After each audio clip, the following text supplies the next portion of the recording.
Hi, my name's Mark, one of the pastors at Trillium. If you've ever been to the Grand Canyon, you will know that there are railings at some of the observation places, or where people congregate. Those railings are set back to keep people from getting right to the edge of the cliff. That edge of the cliff at least can be a dangerous place. And people are notorious for doing careless, sometimes foolhardy, even reckless things at the cliff edge.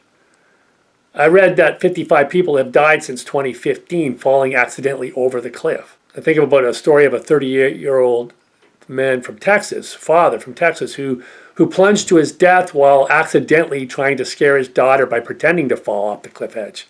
Turns out he slipped and he fell 400 feet to his death. And then there's a 30-year-old young man I was reading about who was taking a selfie right at the cliff edge, and then he slipped and he fell back. And he couldn't regain his balance, and he plunged almost 300 feet to his death. So cliff edges are dangerous places, which is why there are railings there. And, you come to a cliff edge, it's not uncommon for people to experience fear.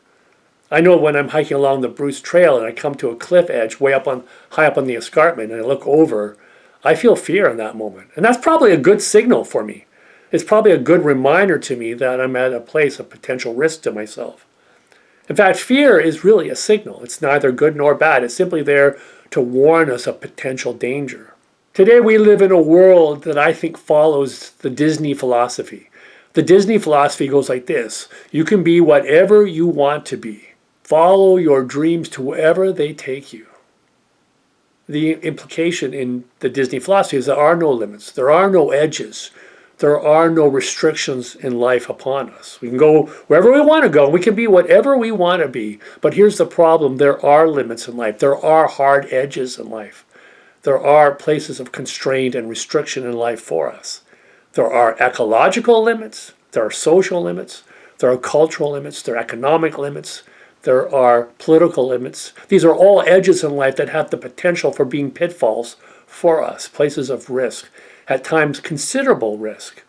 Perhaps the greatest edge or limit that I see being ignored today is the belief in people that they can go through life separate from God, that they can live it alone separate from God, that we can grow and thrive in a way that's meaningful to us separate from God. It's another extension of the Disney philosophy. I can be whatever I want to be. I can go wherever I want to go.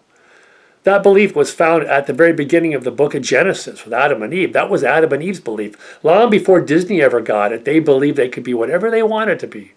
And they wanted to be God. And of course, this had a tragic effect. The scriptures say that Adam and Eve fell over the cliff. They went to the edge and fell over the cliff in the most tragic form known to us. And it led to them being disconnected from God in life. We've been going alone ever since. Israel in the Old Testament tried to do the same thing. They believed they could be whatever they wanted to be. They believed that there was no edge or limits in their relationship with God, and it took them over the edge. They fell to their death, it says in the scriptures.